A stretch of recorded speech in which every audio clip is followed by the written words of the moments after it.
திமுக வந்து சனாதன ஒழிகன்னு சொல்லுது, சாதி ஒழிகன்னு தான் சொல்லுது. இருந்தாலும் திமுகவில் இருக்கக்கூடியவர்களுக்கு அந்த சனாதன புத்தி இருக்கத்தான் செய்யும். சரிதான் சார். ஆனால் இப்போ பாஜகவில் உள்ள சனாதனத்தை சுட்டி காட்டுற நாம ஏன் திமுகவில் உள்ள சனாதனத்தை வந்து சுட்டி காட்ட மறுக்கிறோம்? பாஜகவில் பாரதிய ஜனதா இருக்கும் 100 பேருமே சாதி வாழ்கன்னு சொல்றாங்க. திமுக இருக்கக்கூடிய 100 பேர் சாதி வாழ்கன்னு சொல்றாங்களே. ஒரு காலத்துல வந்து இது தலித்து கட்சி, தலித்துகளுக்கு தான் இருப்பாங்க அப்படின்ற மாதிரி ஒரு முத்திரை இல்லை. இல்லையா, அந்த முத்திரை வந்து உடஞ்சிருச்சு. மறுபடியும் பாரதிய ஜனதா ஆட்சி அதிகாரத்திற்கு வந்தால் இந்த சனாதனத்தின் கோர பிடி என்பது நாடு முழுவதும் இருக்கக்கூடிய விளிம்புநிலை மக்களை வந்து மிகப்பெரிய அவருடைய கழுத்தை நெரிக்கக்கூடிய ஒரு விடயமா மாறிப்போம். இப்போ இந்த மக்களை பாதுகாப்பது அரசமைப்பு சட்டம். இந்த மறுபடியும் அவங்க வந்து பிஜேபி ஆட்சிக்கு வந்தால் அரசமைப்பு சட்டத்தை தூக்கி எறிஞ்சிட்டு இந்த சனாதன உத்தியை சட்டத்தின் வடிவில் இங்கே கொண்டு நடைமுறைப்படுத்திடுவாங்க. ஏனென்றால் இன்றைக்கு காங்கிரஸ் கட்சியின் தலைவர் மல்லிகார்ஜுன கார்கே அவர்கள் வந்து சனாதனத்திற்கு எதிரானவர். அன்னை சோனியா காந்தி குடும்பத்தில் எல்லோருமே சனாதனத்திற்கு எதிரானவர்கள். எம்பவர் மீடியா நேயர்களுக்கு வணக்கம். இன்று நம்மிடையே இருக்கும் சிறப்பு விருந்தினர் விடுதலை சிறுத்தைகள் கட்சியின் மாநில செய்தி தொடர்பாளர் பாவலன் அவர்கள். அவர் நிகழ்ச்சிக்கு வரவேற்போம். வணக்கம் சார். வணக்கம். எப்படி இருக்கீங்க சார்? நல்லா இருக்கேன்.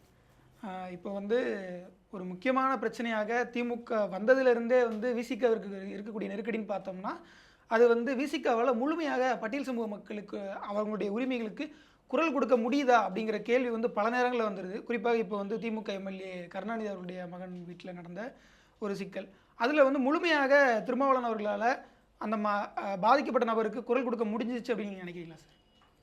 எங்கள் தலைவர் எழுச்சி தமிழர் அவர்கள் கொள்கை சார்ந்து வந்து எந்த இடத்துல சமரசம் இல்லாமல் வளர்த்து கொண்டு போகிறார். அப்படி இருக்கும்போது நாங்கள் திமுக கூட்டணியில் இருந்தாலும் இந்த நாடு முழுவதும் நடக்கக்கூடிய வன்கொடுமைகள், சாதிய வன்கொடுமைகள் எல்லா காலகட்டங்களும் நடந்து கொண்டு தான் இருக்குது. அது எல்லா காலகட்டங்களும் நாங்கள் வந்து குரல் கொடுத்து கொண்டு தான் இருக்கிறோம், போராடி கொண்டு தான் இருக்கிறோம். அந்த அடிப்படையில் தான் இன்றைக்கு பல்லாவரத்து தொகுதியின் சட்டமன்ற உறுப்பினர் கருணாநிதி அவர்களுடைய மருமகள் வீட்டில் நடந்த அந்த சாதிய வன்கொடுமைக்கு எங்கள் தலைவர் எங்கள் கட்சியின் சார்பில் மிக அழுத்தம் திருத்தமாக கண்டனத்தை தெரிவித்திருக்கின்றார். அதன் அடிப்படையில் 5 பிரிவின் கீழ் வழக்குகள் வந்து பதிவு செய்யப்பட்டிருக்கிறது. நாங்கள் கண்டன அறிக்கை கொடுத்த பிறகு மாநில அரசு எந்த விதமான தடை எங்களுக்கு சொல்லலை. இப்போ மாநில அரசு வந்து திமுக அரசு வந்து அவங்களை காப்பாற்றணும் அப்படின்னு முயற்சி எடுத்திருந்தால் நீங்கள் எஃப்ஐஆர் போட்டிருக்க மாட்டாங்க, தேசிய மகளிர் ஆணையம் வந்து வராமல் இருக்கும். இப்போ தேசிய மகளிர் ஆணையமே வந்து விசாரிச்சுட்ருக்காங்க. அதன் அடிப்படையில் வந்து அவங்க தரப்பில் ஒரு மறுப்பும் தெரிவிச்சிருக்காங்க. அந்த அவங்க ஆடியோ வெளியிட்டிருக்காங்க. அதனால் விசாரிச்சுட்ருக்காங்க. அது கண்டிப்பாக வந்து கைது செய்து அவங்க சிறைப்படுத்தப்படுவதற்கு 100% வாய்ப்பு இருக்கிறது. அதில் வந்து விடுதலை சிறுத்தைகளை எந்த காலகட்டங்களில் நீங்கள் வந்து குறைத்து மதிப்பிடக்கூடாது, விடுதலை சிறுத்தைகள் மீது சந்தேகம் எழக்கூடாது. இல்லை சரி சார். ஆனால் இப்போ விசிக வந்து இதுவே பாஜகவை சேர்ந்த ஒரு நபரோ அல்லது அதிமுகவை சேர்ந்த நபரே விட செஞ்சுட்டா கூட இந்த சனாதனம்ன்ற வார்த்தை வந்து அந்த அறிக்கையில் ஒரு வடி கண்டிப்பாக வந்திருக்கும். ஆனால் அந்த அறிக்கையில் வந்து திமுக சார்ந்த திமுகவுடைய எம்எல்ஏ அப்படிங்கிறப்போ சனாதனம்ங்கிற வார்த்தை எங்கேயுமே இடம்பெறலை. அதாவது நீ யாரும் இல்லாத நாய்ங்கிறதோ சாதியை சொல்லி திட்டுவதோ சனாதனம் தானே சார்? ஏன் அந்த வார்த்தை தவிர்க்கப்பட்டது என்றால், இன்றைக்கு நாங்கள் வந்து திமுகவோ அல்லது திமுக தலைமையில் இருக்கக்கூடிய கூட்டணி கட்சிகளோ சனாதனத்தை உயர்த்தி பிடிக்கக்கூடிய பாரதிய ஜனதா சங்க பரிவார் கூட்டங்களுக்கு நாங்கள் எதிரானவர்கள். எந்த காலகட்டத்திலும் அரசியல் லாபங்களுக்காக அவர்களோடு கைகோர்த்து பயணிக்கக்கூடிய கட்சிகள் நாங்கள் அல்ல. அந்த அடிப்படையில் தான் அவர்களை வந்து நாங்கள் சனாதன சக்திகள் என்று அடையாளப்படுத்துகிறோம். ஏன்னா அவருடைய கொள்கை அப்படி வந்து சனாதனத்தை உயர்த்தி பிடிக்கக்கூடிய கொள்கை தான் பிஜேபி கொள்கை. அந்த பிஜேபி கொள்கைக்கு ஆதரவாக இருக்கக்கூட தான் அதிமுக. திமுக வந்து சனாதன கொள்கைக்கு ஆதரவாக இருக்கா? இல்லை. ஆனால் சனாதனம் என்பது இந்த நாடு முழுவதும் இருக்கக்கூடிய ஒவ்வொரு மனிதனையும் தனித்தனி மனிதனாக பிரித்து கூறு போட்டு வைத்திருக்கிறது. அந்த சனாதனம் என்கின்ற சாதியின் ஆதிக்கத்தால் நிலை பெற்ற சமூகத்தை சார்ந்த அத்துணை பேருக்கும் மனதில் அந்த சாதிய எண்ணம் வேறுபாடுகள் இருக்கத்தான் செய்யும். அதை வந்து காலப்போக்கில் தான் அதை வந்து மாறுமே ஒழிய உடனே ஒரு கட்சியால் மாற்ற முடியாது. திமுகவால் சனாதனத்தை முழுமையாக ஒழிக்க முடியாது. ஆனால் ஒழிப்பதற்கு முயற்சி எடுக்கப்படுகிறது, அதற்கான செயல் திட்டங்கள் நடைமுறைப்படுத்தப்படுகிறது. திமுக வந்து சனாதன ஒழிகன்னு சொல்லுது, சாதி ஒழிகன்னு தான் சொல்லுது. இருந்தாலும் திமுகவில் இருக்கக்கூடியவர்களுக்கு அந்த சனாதன புத்தி இருக்கத்தான் செய்யும். அதனால் வந்து ஒருவரை சொல்லி ஒட்டுமொத்தமாக ஒரு கட்சிக்கோ ஒரு இயக்கத்திற்கோ நாம் வந்து அவப்பேர் சொல்லக்கூடாதுன்றக்காக தான் நாங்கள் அதை அந்த வார்த்தையை வந்து நாங்கள் தவிர்க்க செஞ்சுருக்கலாம் ஒழிய இதில் வேறு எந்த விதமான உள்நோக்கம் கிடையாது. எந்த உள்நோக்கமும் இல்லைன்னு சொல்கிறோம். அது சரிதான் சார். ஆனால் இப்போ எங்களுக்கு தேவை வந்து நடவடிக்கை தான். சரிதான் சார். ஆனால் இப்போ பாஜகவில் உள்ள சனாதனத்தை சுட்டி காட்டுற நாம ஏன் திமுகவில் உள்ள சனாதனத்தை வந்து சுட்டி காட்ட மறுக்கிறோம்? பாஜகவில் பாரதிய ஜனதா இருக்கும் 100 பேருமே சாதி வாழ்கன்னு சொல்றாங்க. திமுக இருக்கக்கூடிய 100 பேர் சாதி வாழ்கன்னு சொல்றாங்களா? இல்ல 10 பேர் சாதி வாழ்கன்னு சொல்லுவோம், 90 பேர் சாதி ஒளின்னு சொல்லுவோம். அந்த 10 பேரால இந்த 90 பேருடைய பேரும் கெடுது. இல்லை, இப்போ பேச்சளவில் பார்த்தா பாஜகவும் ஜாதி ஒழிகன்னு தான் சொல்லுது. அவங்க வந்து நாங்கள் நாட்டிலேயே பிற்படுத்தப்பட்ட ஒரு சமூகத்தை சேர்ந்த ஒரு பிரதமர் ஆக்கிட்டோம். அவர் இயக்குறது யாரு? முழுக்க முழுக்க கட்சி ஆர்எஸ்எஸ் தான் இயக்கிட்டு இருக்கு. சரி, பாரதிய ஜனதா கட்சியை இயக்குவது ஆர்எஸ்எஸ் தான். ஆர்எஸ்எஸ் உடைய தலைமை யாரு? இன்னைக்கு வந்து ராமர் கோவிலை கட்ட சொல்வது வந்து யாரு கட்ட சொல்லியிருப்பாங்க? முழுக்க முழுக்க ஆர்எஸ்எஸ் உடைய செயல் திட்டம். இந்த நிகழ்ச்சியை எப்படி நடத்துறது, எப்படி கட்டுறது, எப்படி வந்து தீர்ப்பு வாங்குறது எல்லாமே வந்து ஆர்எஸ்எஸ் உடைய வந்து அந்த ஒரு புத்தியின் அடிப்படையில் தான் வந்து இந்த நாடே இயங்கிட்டு இருக்கு. அப்படி இருக்கும்போது வந்து பாரதிய ஜனதா வந்து சனாதனத்திற்கு எதிரான கட்சியோ இல்லை, சனாதனத்தை 100 விழுக்காடு ஆதரிக்கக்கூடிய அரசின் கொள்கையாக நடைமுறைப்படுத்தக்கூடிய ஒரு கட்சி தான் வந்து பாரதிய ஜனதா கட்சி. அரசு நிறுவனங்கள் முழுக்க வந்து காவிமயமாக்கிட்டு இருக்காங்க. எல்லா துறைகளையும், நீதித்துறை, சட்டத்துறை, நிர்வாகத்துறை எல்லாவற்றையுமே. உச்சநீதிமன்றமே மக்களுடைய கடைசி நம்பிக்கை உச்சநீதிமன்றமே இன்னைக்கு வந்து காவிமயமாயிட்டு இருக்கு.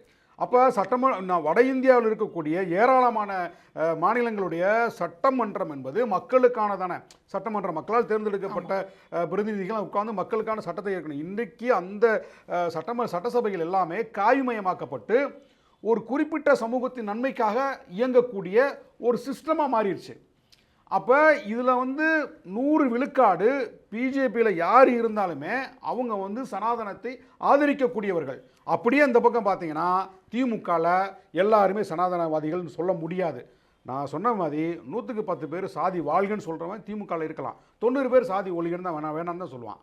நம்ம வந்து இந்த 90 பேர் தான் பார்க்கணுமே தவிர இந்த 100 பேரை வந்து 100 பேருக்காக ஒரு பெரிய இயக்கத்தை, ஒரு வரலாற்று பாரம்பரியமிக்க ஒரு இயக்கத்தை, இந்த சமூகத்தில் பெரிய மாற்றங்களை உருவாக்கி கொடுத்த ஒரு இயக்கத்தை வந்து ஒரு குற்றவாளி கூண்டில் நிறுத்தக்கூடாது. இல்லை, இப்போ எனக்கு என்ன சந்தேகம் வருதுன்னா 90 பேர் வந்து சாதி ஒழிகன்னு சொல்கிறாங்க, 10 பேர் வந்து சாதி வந்து இருக்குது அப்படின்ற மாதிரியான ஒரு மனநிலை இருக்கான்றாங்க. இப்போ விசிகாலே இந்த மாதிரி 90 பேர் 10 பேர்னு இருக்காங்களா சார்? விசிகாவே சாதி ஒழிப்புக்கான கட்சி தானுங்க. இங்க இருக்கக்கூடிய 100% சாதி ஒழிப்புக்கான கட்சி 100 பேருமே விசிகா வந்து யாருடைய விடுதலையை முன்னிறுத்துகிறது? எங்க கட்சி விசிகாவோட கட்சியோட முக்கிய கொள்கையே சாதி ஒழிப்பு தான். சாதி ஒழிப்பு, சமத்துவத்தை படைப்பது, விளிம்புநிலை மக்களுக்கான அரசியல் அதிகாரத்தை கைப்பற்றுவது, அரசியல் அதிகாரத்தை பகிர்ந்து கொள்வது. அரசியல் அதிகாரம் தான் ஒருத்தருக்கு வந்து முழுமையான ஒரு விடுதலை பெற்று தர முடியும். புரட்சியாளர் அம்பேத்கர் சொன்னதான், எல்லா பிரச்சனைகளுக்கும் திறவுகோல் வந்து அரசியல் அதிகாரம் தான் இருக்காரு. இப்போ சாதாரண ஏழை எளிய மக்கள், கூலிகளை பார்க்கக்கூடிய மக்கள், விவசாய நிலமற்ற மக்கள், காடுகரில் இன்னைக்கு கிராமத்தில் கடந்து ஆடு மாடு மேய்க்கிற மக்கள்லாம் அவங்க கஷ்டப்பட்டு இருக்காங்க. இப்போ அவங்களுக்கு அரசியல் அதிகாரம்னு என்னன்னு தெரியாது. யார் வந்து ஆட்சிக்கு வர்றாங்க போகிறான்னு தெரியாது. அவங்க இன்னும் மனு போடக்கூடிய மக்களாக தான் இருக்கிறாங்க, கையேந்தக்கூடிய மக்களாக தான் இருக்கிறாங்க. அடிப்படை தேவைகளை கூட வந்து இந்த நாடு இது வரைக்கும் வந்து பூர்த்தி செஞ்சு கொடுக்கல. அடிப்படை ஒரு வாழ்வாதார கட்டமைப்பு இருக்குது பாருங்கள், அது கூட வந்து நான் இத்தனை ஆண்டு காலமாக நாட்டில் வந்து எதுவுமே நிறைவேற்றாது. எல்லாம் இந்தியா முழுமைக்கு பொதுவானதான். அப்போ இந்த மக்களுக்கு வந்து அவங்கள வந்து எம்பவர் பண்ணுறது, அவங்கள வந்து அரசியல் படுத்துவது, அரசியல் அதிகாரத்தை பற்றி அந்த மக்களுக்கு வந்து சொல்லிக் கொடுக்குறது, சாதி ஒழிப்பை பற்றி சொல்லிக் கொடுக்குறது, சமத்துவத்தை சொல்லிக் கொடுக்குறது. அதில் எல்லா சாதிகள் தான், அதில் வந்து தலித்துகளுக்கு மட்டும் இல்லை, உழைக்கும் வர்க்கம் எல்லாம் ஒன்றா தான் இருக்காங்க. இப்போ அவங்ககிட்ட இதெல்லாம் எடுத்துரைத்து இந்த மக்களை வந்து எம்பவர் பண்ணுறது. அப்படி இருக்கும்போது இங்கே வந்து சாதிய பாகுபாடுக்கு வாய்ப்பே கிடையாது. ஏன்னா இன்றைக்கு விடுதலை சிறுத்தைகளில் ஒரு 100 பேரை வந்து வரிசைப்படுத்தி நிறுத்திங்கன்னா அதில் வந்து ஒரு 70-80 பேர் பட்டியல் சமூகத்தில் இருக்காங்க. மீதி 20-30 பேர் வந்து எல்லா சமூகத்தை சேர்ந்தவங்களும் கட்சிகள் வந்துட்டாங்க. எங்கள் விடுதலை சிறுத்தைகள் கட்சியுடைய கொள்கை கோட்பாடுகளை ஏற்றுக்கொண்டு தலைவர் எழுச்சி தமிழர் அவர்கள் மீது ஒரு நன்மதிப்பு உருவான இளைஞர்கள் எல்லா சமூகத்திலிருந்து விடுதலை சிறுத்தைகள் கட்சிக்குள்ள வந்துட்டு இருக்காங்க. விசிக எல்லாருக்குமான கட்சி தான், எல்லாருக்குமான கட்சி தான் சொல்றேன் நான். ஒரு காலத்துல வந்து இது தலித்து கட்சி, தலித்துகளுக்கு தான் இருப்பாங்க அப்படின்ற மாதிரி ஒரு முத்திரை. இன்னைக்கு அந்த முத்திரை வந்து உடஞ்சிருச்சு.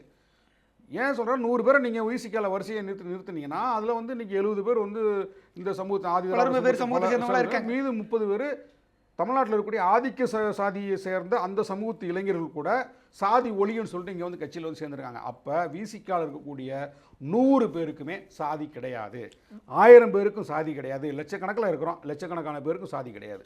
இப்போ விசிக வந்து திமுக மாதிரி உருமாறினா தானே அப்போ அதிகாரத்தை கைப்பற்ற முடியும். அதுக்காக நாங்கள் போராடிட்டு இருக்கோம். அப்போ அந்த 10 பேர் உள்ள சேர்த்துக்க போறீங்களா சார்? இல்லை, விசிகாவில் நீங்கள் பார்த்தீங்கன்னா பாரதிய ஜனதா வந்து கூட விலகி சில பேர் வந்து விசிகாவில் சேருவதற்கு தொடர்ந்து கேட்டுட்டு இருந்தாங்க. திமுகலேருந்து பாஜக போனவங்களும் இருக்காங்க. இருக்காங்க. ஆனால் நான் வந்து இப்போ திமுகவை ஏன் முன்னிறுத்துறீங்க, நீங்கள் விசிகாவை தான் கேட்டீங்க. இப்போ விசிகாவில் விடுதலை சிறுத்தைகளில் பிஜேபியிலேருந்து திரும்பி இங்கே வந்து சேர்றதுக்கு நிறைய பேர் இருக்காங்க. தலைவர் வெளிப்படையாக சொல்லிட்டாங்களே, பாஜகவில் இருந்து யாரும் வந்து விசிகாவுக்கு வந்தால் நாங்கள் ஏற்றுக்கொள்ள மாட்டோம்னு சொல்லிட்டாங்க. நீங்கள் ஒருத்தர் வந்து ஒரு சாதி வெறியராக அன்றைக்கி இருக்கிறாரு, நாளைக்கு ஏன் அவர்கிட்ட ஒரு மனமாற்றம் வரக்கூடாது? வேறு இடத்துல இருக்கிறாரு, அவர் ஒரு சாதி வெறியராக இருக்கிறாரு, அது சனாதனத்தை உயர்த்தி பிடிக்கிறாரு, அவருக்கு திடீர்னு ஒரு மனமாற்றம் வந்து அம்பேத்கர் பெரியார் மார்க்ஸ் கொள்கைகளை ஏற்றுக்கொண்டு தமிழ்நாட்டில் இந்த கொள்கையோடு போராடக்கூடிய விடுதலை சிறுத்தை கட்சியில் போய் சேருவோம் அப்படின்னு ஒரு மனமாற்றத்தோடு இங்கே வந்தார்னா, அது திமுகவில் இருந்தோ அதிமுகவிலேருந்து யாரும் வந்தாங்கன்னா அவர்களை வந்து விசிக வந்து உள்வாங்கி இணைத்து கொண்டு அவரையும் வந்து விடுதலை சிறுத்தைகளாக வந்து நாங்கள் பயணிக்க வைப்போம், சமூக சிந்தனை படைத்த ஒரு மனிதராக நாங்கள் மாற்றுவோம். இப்போ இதில் வந்து விசிக வந்து அடுத்த முக்கியமான பிரச்சனையை வந்து கையில் எடுக்கிறீங்க. அதாவது வெல்லும் ஜனநாயகம்ன்ற பேரில் ஒரு மிகப்பெரிய மாநாடு, திமுக வந்து இளைஞரணி மாநாடு நடத்துகிறாங்க, காங்கிரஸ் வந்து பாரத் ஜோடோ நியாய யாத்திரா நடத்துகிறாங்க. அந்த மாதிரி ஒரு 2024 மக்களவைத் தேர்தலுக்கான ஒரு தேர்தல் பிரச்சார மேடையாக வந்து இந்த வெல்லும் ஜனநாயகம் மாறுது சார். இந்த வெல்லும் ஜனநாயக மாநாடு என்பது இந்தியாவில் மிகப்பெரிய ஒரு ஆட்சி மாற்றத்திற்கான ஒரு அடித்தளம் என்று சொல்லலாம். ஏன்னா வந்து இன்றைக்கு இந்தியா கூட்டணி உருவாக்கப்பட்ட பிறகு எந்த மாநிலங்களிலும் மாநாடு நடத்தலை, பெரிய பேரணியை அது நடத்தலை. 4 இடங்களில் வந்து தலைவர்கள் கூடி ஆலோசனை நடத்தினாங்க தான் இருக்காங்க. பாரத் ஜோடோ யாத்திரை வந்து ராகுல் காந்தி நடத்தினார், இன்றைக்கு வந்து நியாய யாத்திரை வந்து நடத்திட்டு இருக்காரு. ஆனால் அனைத்து தலைவர்களையும் ஒருங்கிணைத்து இந்தியா கூட்டணியில் இடம்பெற்றிருக்கக்கூடிய எல்லா கட்சிகளையும் ஒருங்கிணைத்து ஒரு மாநாடாக நடத்துவது விடுதலை சிறுத்தைகள் தான். எங்களுக்கு அந்த வரலாற்று பேர் வந்து எங்கள் தலைவர் எழுச்சி தமிழர் வந்து உருவாக்கி கொடுத்துருக்காரு. அது தமிழ்நாட்டிற்கு அந்த பெருமை கிடைக்கப் போகிறது. இது நிச்சயம் வந்து இந்தியாவில் ஒரு ஆட்சி மாற்றத்திற்கான பெரிய ஒரு மாநிலம் தான், இது மாநாடு தான். இது தமிழ்நாடு முழுவதும் நாங்கள் 50 லட்சம் பேர் திரளுவாங்க அப்படின்னு நாங்கள் எதிர்பார்த்துட்ருக்கோம். இந்த வெல்லும் ஜனநாயகம் என்றது இன்றைக்கு நாட்டில் வந்து மக்கள் வந்து 2 தரப்பாக பிரிஞ்சு கிடக்கிறாங்க.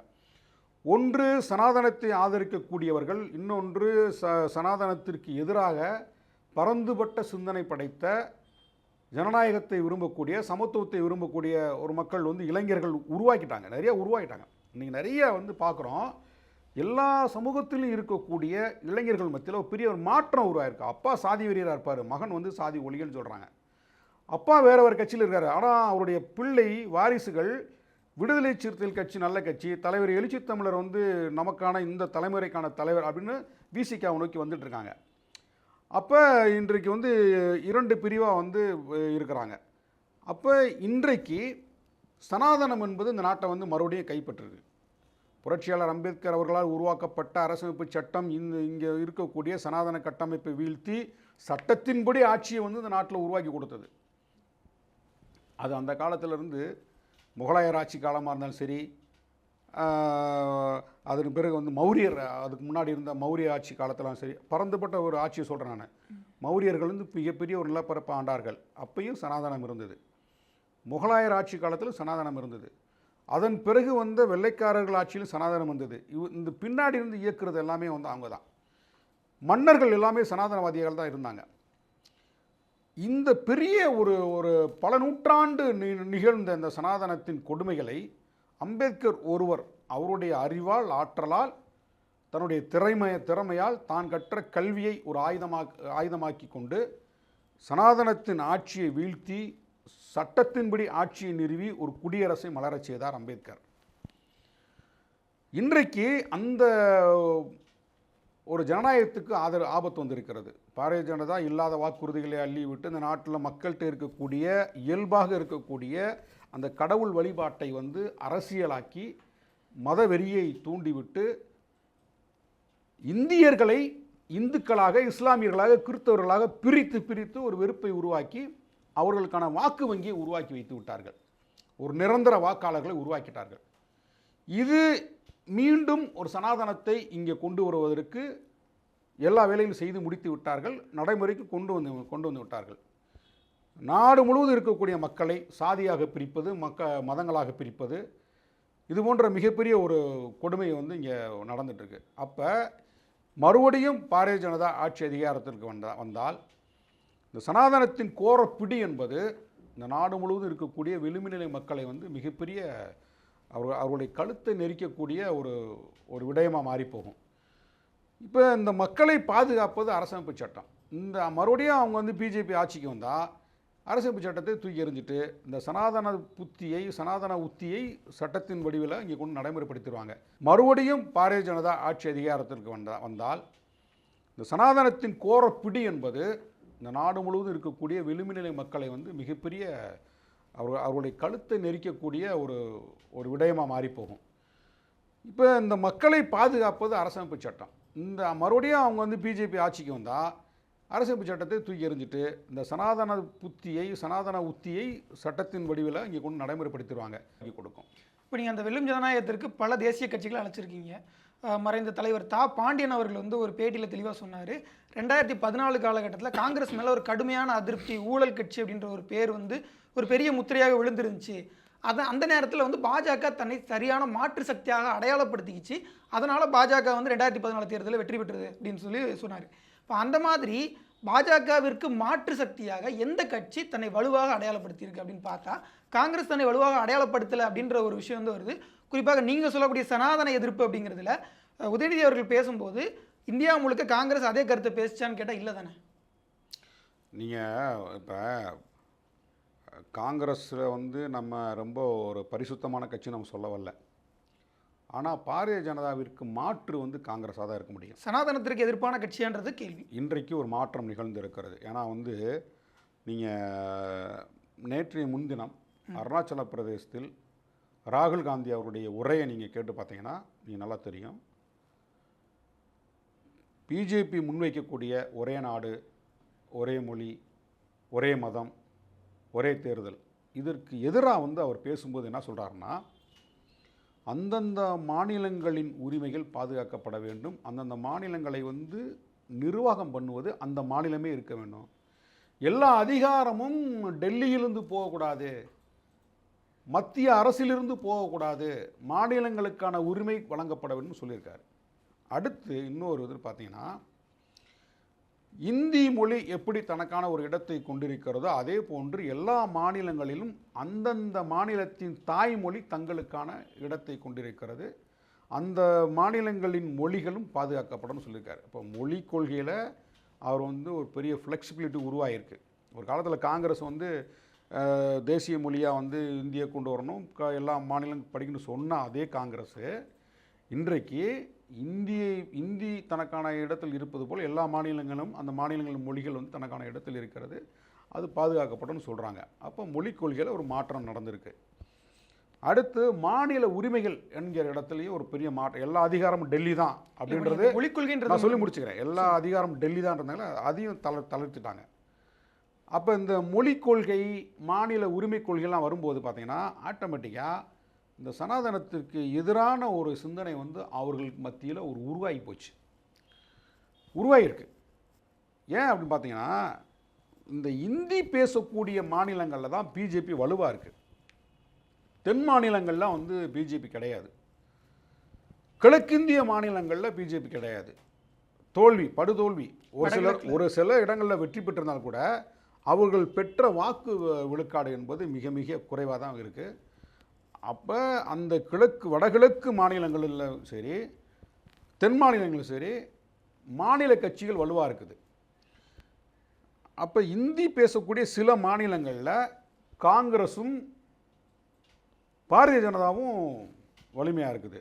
இப்போ ஆம் ஆத்மி போட்டிக்கு வராங்க சார். ஆமாம், போட்டிக்கு வர்றாங்க. ஆனால் இந்த வடகிழக்கு மாநிலங்கள் இருக்கக்கூடிய மாநில கட்சிகளும் தென் மாநிலங்கள் இருக்கக்கூடிய மாநில கட்சிகளும் இன்றைக்கு காங்கிரஸுக்கு பின்னால் ஆதரவாக நிற்கின்ற காரணத்தினால் சனாதனத்தை உயர்த்தி பிடிக்கக்கூடிய அந்த மூர்க்கமான கொள்கையிலிருந்து காங்கிரஸ் கொஞ்சம் தளர்வு அடைந்திருக்கிறது. ஏனென்றால் இன்றைக்கு காங்கிரஸ் கட்சியின் தலைவர் மல்லிகார்ஜுன கார்கே அவர்கள் வந்து சனாதனத்திற்கு எதிரானவர்.